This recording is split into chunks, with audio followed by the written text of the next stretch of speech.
नमस्कार दोस्तों, DD red के एक और रिएक्शन वीडियो में आप सभी का स्वागत है। मैं हूं आलोक। तो आज जो वीडियो लेकर आया हूं हिंदुस्तान स्पेशल का है। Pakistani DG ISPR live TV पर आकर रोया, भारत सब कुछ करवा रहा है।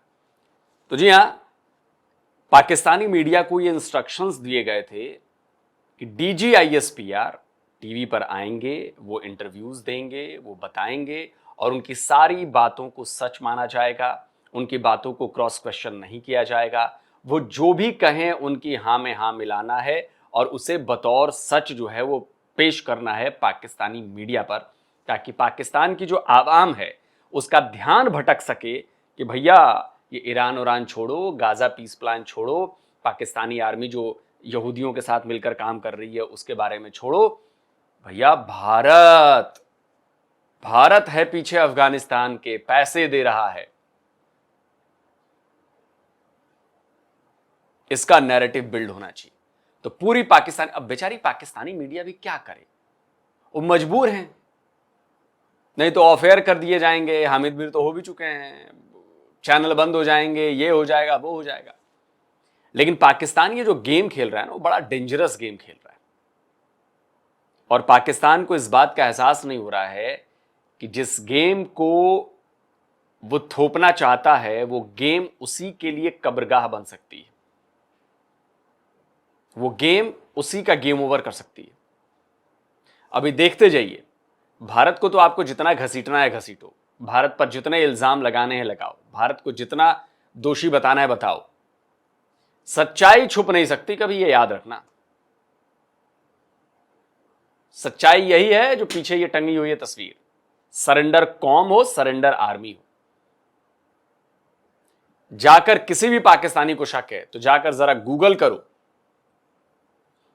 यह तस्वीर 16 दिसंबर 1971 की है।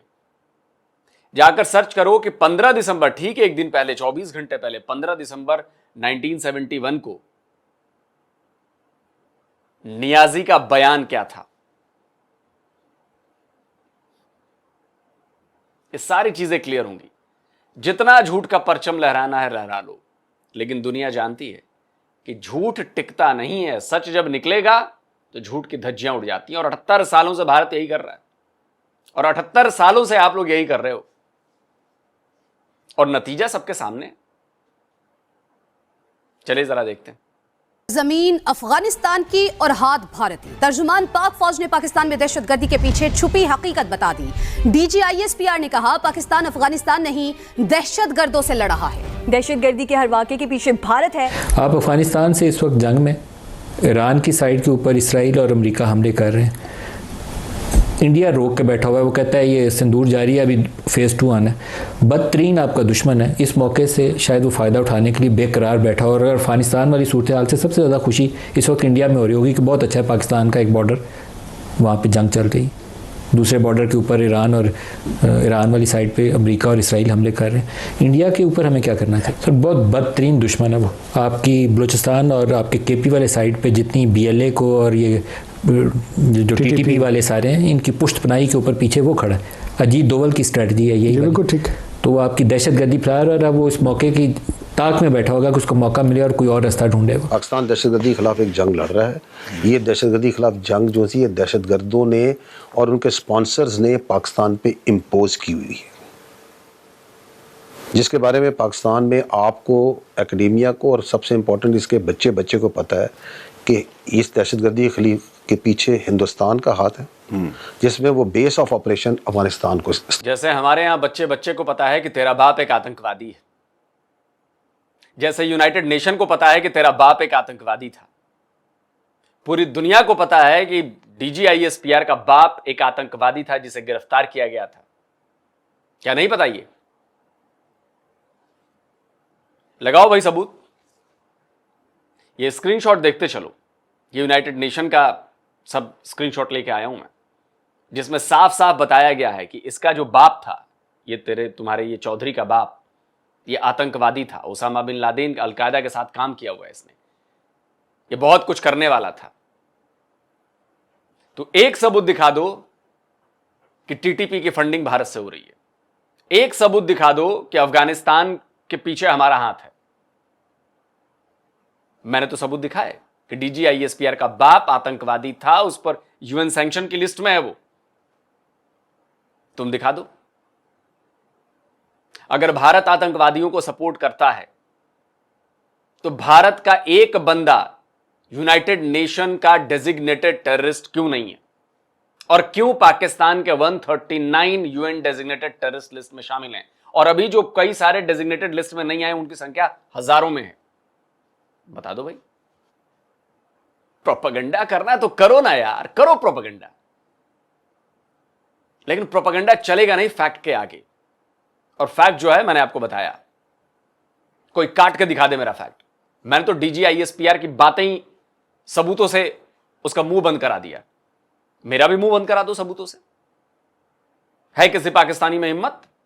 बंद करा दो यार। को इस्तेमाल कर रहे। So it is an Indian sponsored funded terrorism which is base of operation is Afghanistan. इसके बाद बताएं है क्या? पूरी आप देखें जो इराक, लीबिया, शाम, लबनान, यमन, हिजबुल्लाह, हमास, ईरान, सारे जो भी कांटे छोटे बड़े थे चुन लिए। बाकी सारे सजदों में पड़े हुए हैं, मफादात में डरे हुए हैं, अपनी बादशाहतें, अपनी हुकूमतें, अपना पैसा, अपनी इन्वेस्टमेंट, अपनी दुनिया की खैर मना रहे हैं। पाकिस्तान वाहिद मुल्क है जो अब रह गया है, जिस नेतन्याहू कई बार कह चुका है, उसके सारे जो कट्टर लोग कह चुके हैं। हमें किस तरह हम हदफ बनेंगे?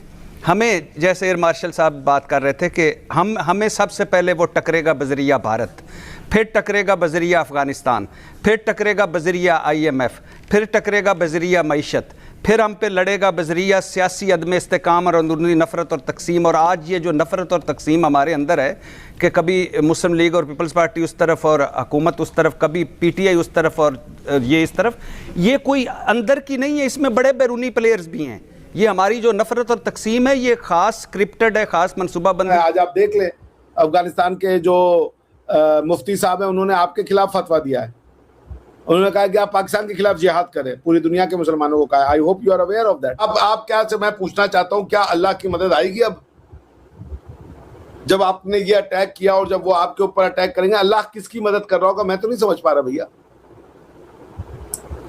मैं आपसे सिर्फ इतना पूछना चाहता हूं आपके यहाँ के लोगों से, क्या टू नेशन थ्योरी सच है? क्योंकि टू नेशन थ्योरी का एक कंपोनेंट ये है कि इस्लाम एक नेशन है। अगर इस्लाम एक नेशन है तो अफगानिस्तान और पाकिस्तान में क्यों लड़ाई हो रही है? और अफगानिस्तान और पाकिस्तान हो कैसे सकते हैं अगर इस्लाम एक नेशन है? तो हम आपको पहले ही बता चुके हैं कि दहशतगर्दी का कोई वाकया पाकिस्तान में होता है, anything that happen, any terrorist act, उसके पीछे अफगानिस्तान बेस ऑफ ऑपरेशन के तौर पर इस्तेमाल होता है। मैं आपको इस साल के गिनवा दूं, आपकी ये तरलाई में मस्जिद में धमाका हुआ, शहीद हुए हमारे बच्चे, हमारे बंदे, मासूम नमाजी शहीद हुए, जुम्मे के मुबारक दिन पे हुए जी।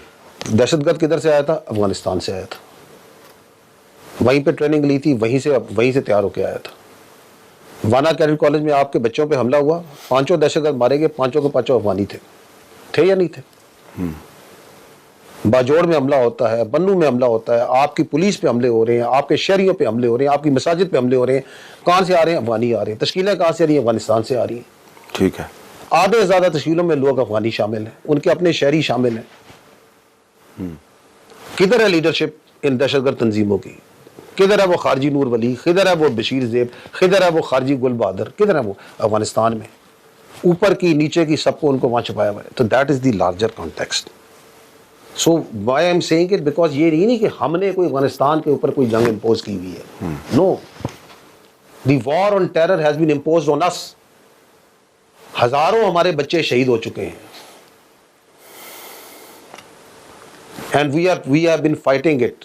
और जो जंग पाकिस्तान ने दहशत के खिलाफ जंग लड़ी है, ये पाकिस्तान के अवाम ने लड़ी है, पाकिस्तान की सिक्योरिटी फोर्सेस लड़ी है, ये किसी ने नहीं लड़ी दुनिया में। दिहाइयों से लड़ रहे हैं हम इसकी।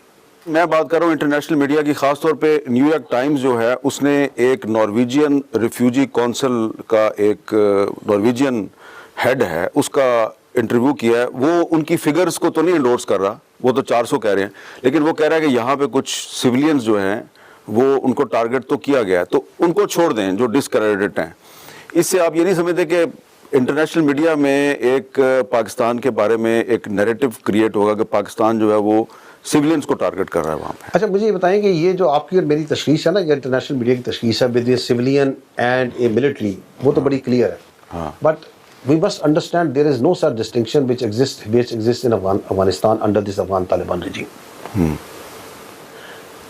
हमारे ऊपर ये पोस्टों पे अटैक आता है ना वहाँ पे, उसमें से क्या आपके ख्याल में वो उन्होंने यूनिफॉर्म पहने होते हैं? कुछ ने अफगान तालिबान की फोर्स का यूनिफॉर्म पहना हो, कुछ वो जो सा उनके साथ दहशतगर्द शामिल है जो शलवार कमीज में चप्पलों में आपके साथ लड़ रहे हैं, वो क्या है? वो सिविलियन है? वो क्या है? लिटरली मैं बता रहा हूं कि ये प्रेशर में किया गया इंटरव्यू है, ये बहुत बौखलाहट में किया गया और फ्रस्ट्रेशन में किया गया इंटरव्यू है। इनकी बातों को सुनकर मुझे लग रहा है कि पाकिस्तान की कितनी फटी हुई है। पूरी इंटरनेशनल मीडिया, ये सवाल मुझे पता था कि ये सवाल आने वाला है, पूरी इंटरनेशनल मीडिया इस वक्त जो रिपोर्ट कर रही है अफगानिस्तान में जो हुआ है, वो पाकिस्तान के खिलाफ जा रहा है, पाकिस्तान की फौज के खिलाफ जा रहा है। मैंने कहा था आपसे 4-5 दिन पहले जब हमला हुआ था, उसके बाद से ही, कि पाकिस्तान बहुत बड़ी मुसीबत में फंसने वाला है। आप चाहे कितनी भी ये फेस सेविंग उपाय कर लें, ये पेड इंटरव्यू करा दें या डरा धमका कर इंटरव्यू करा दें, इससे आपका भला नहीं होने वाला। आपने जो कर्म किया है उसका फल मिलेगा पाकिस्तान के लोगों, पाकिस्तान की फौज को उसका फल मिलेगा। टाइम की बात है, इंतजार कीजिए उस टाइम का। और ये जितनी बातें आप कह रहे हैं कि भारत इसके पीछे शामिल है, भारत उसके पीछे शामिल है, मैं तो सिर्फ एक बात कहता हूं, अगर भारत है, अगर, तो हमारे खिलाफ आप यूनाइटेड नेशन में क्यों नहीं जाते? हमारे खिलाफ आप इंटरनेशनल कोर्ट ऑफ जस्टिस में क्यों नहीं जाते? दो लोगों में लड़ाई है, एक कहे कि तुमने गलती की, एक कहे कि तुमने गलती की, इसका फैसला कैसे होगा? इसका फैसला होगा कि एक कोर्ट में जाएं, अदालत में जाएं, जो न्यूट्रल हो, वहां पर अपने अपने सबूत पेश करें, वहां से फैसला हो जाएगा। क्यों नहीं आते हैं आप, बताएं? आइए तो सही। एफएटीएफ में हम थे या आप थे? आप कहते हैं कि भारत टेरर फंडिंग करता है। एफएटीएफ की ग्रे लिस्ट में कौन गया था टेरर फंडिंग के केस में, भारत या पाकिस्तान? पाकिस्तान गया था, भारत नहीं। और आप हम पर आरोप लगा रहे हैं। आपने ये चीज की है काउंटर करने के लिए हमें, क्योंकि हम तो आपके सबूत देते हैं लगातार। आप हमें जबरन मीडिया में ये माहौल बनाना चाहते हैं, मीडिया के जरिए, कि भारत फंडिंग कर रहा है जी, भारत आतंकवादी को सपोर्ट करता है जी। लेकिन उसके लिए तो सबूत चाहिए ना। मेरे कहने से आप रेपिस्ट तो नहीं बन जाएंगे ना, मुझे सबूत देना पड़ेगा। मेरे कहने से आप लड़कियों को छेड़ने वाला, महिलाओं को छेड़ने वाला तो नहीं बन जाएंगे, उसके लिए मुझे सबूत देना पड़ेगा। तो आपके कहने से हम टेरर फंडिंग करने वाले देश नहीं बन जाएंगे। सबूत दीजिए। सबूत हमने दिए तो आप एफएटीएफ की लिस्ट में गए। आप भी सबूत दे दो, हमें भी डलवा दो एफएटीएफ की लिस्ट में। उनको मैं क्या डिफाइन करूं? आप मुझे बता दें। मैं आपके पास, मैं आपको विजुअल्स दिखाता हूं कि हमने एक वो हमवी को हिट किया, उस हमवी से 6 बंदे भाग रहे हैं। तो वो जो हमारे दोस्त जो कि उनको सिविलियंस कह रहे हैं, जो मैं बता रहा हूं कि दहशतगर्दों को ट्रेन करने का, सुसाइड बॉम्बिंग को ट्रेन करने की इन्होंने वर्कशॉपें खुली हुई हैं, ट्रेनिंग कैंप खुले हुए हैं, वो उनको शलवार कमीजों में नजर आएगा। क्या नजर आएंगे? ये दहशतगर्द जो आपके अंदर फिर के फटते हैं, ये क्या यूनिफॉर्म पहन के आते हैं? हमने इनके यहाँ पे फौजी पकड़े हैं, हमने इनके फौजी पकड़े हैं। स्पेशल फोर्सेस का लड़का है, अभी आपने मीडिया पे चलाया था, उनकी स्पेशल फोर्सेस का लड़का है। उसका जब उसको किया तो वो यहाँ पे सुसाइड बॉम्बर था, यहाँ पे वो शामिल था, बाजोड़ में उसने पोस्ट में हमला किया था। एंड ही वाज जब लाशें मिली तो उसमें उसका कार्ड मिले, साथ मिले, तो ये स्पेशल फोर्सेस का लड़का था। एक हमने इनके बागदीस के गवर्नर साहब का बेटा, उसे पकड़ा है, वो भी उनकी फोर्सेस में शामिल, डिप्टी गवर्नर का जी। तो ये तो जो सा है, इन्होंने तो जब इनका दिल चाहेगा यूनिफॉर्म उतारेंगे, जब दिल चाहेगा शलवार कमीज पहन लेंगे, जब दिल चाहेगा कोई और लिबास पहन लेंगे। कि कौन सी डिस्टिंक्शन करें हम इसके दहशतगर्द के कि ये यूनिफॉर्म है, ये इंदराज हुआ हुआ है, ये फौज में इनकी भर्ती हुआ हुआ है या नहीं भर्ती हुआ हुआ। वी मस्ट अंडरस्टैंड कि Afghanistan is not a state पर से लाइक एनी अदर स्टेट। ये एक टेरिटरी है जिसपे एक अफगान तालिबान, एक दहशतगर्द तंजीम उसके ऊपर काबिज हुई हुई है। It's a master terror proxy, जिसके नीचे यही यूनाइटेड नेशंस का आप कह रहे हैं, उसी यूनाइटेड नेशन की रिपोर्ट पढ़ लें। वाह DGISPR साहब वाह। तो ये बताइए कि जिस दिन तालिबान का कब्जा हुआ था अफगानिस्तान के ऊपर, उस दिन आपके फॉर्मर प्राइम मिनिस्टर का क्या बयान आया था, जरा आपको याद है? आपकी याददाश्त कमजोर हो तो मैं याद दिलाता हूं। गुलामी की जंजीरें टूट गईं, लगाइए भाई स्क्रीनशॉट, ये बयान आया था। और उसी दिन आप ही की फौज के DGISI,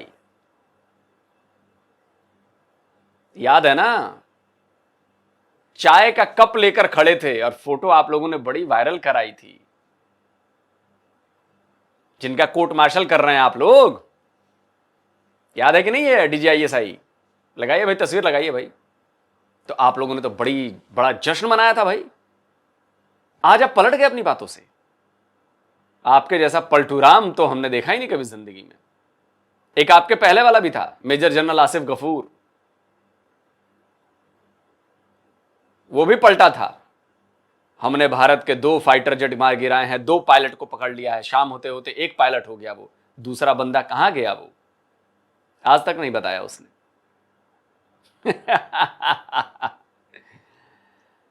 DGISPR काम नहीं चलेगा इससे। यू गाइज आर एक्सपोज्ड, नंगे हो चुके हो आप लोग पूरी दुनिया के सामने। अभी और बाकी है। 22 कहते हैं कि इसमें दहशतगर्द तंजीमें जो अफगानिस्तान के अंदर वहां पे इस वक्त परवरिश पा रही है। ये यूनाइटेड नेशन कहती है। मैं आपको बता देता हूं अभी इनकी क्या इनका जो जोड़ है दहशतगर्दी से, ये सोमालिया में जो अल-शबाब वाले हैं, they are in contact with them, both of them are in contact with each other. ये अल-शबाब वालों कह रहे हैं कि आप इधर आ जाए, हम आपको जगह देते हैं। The world should no.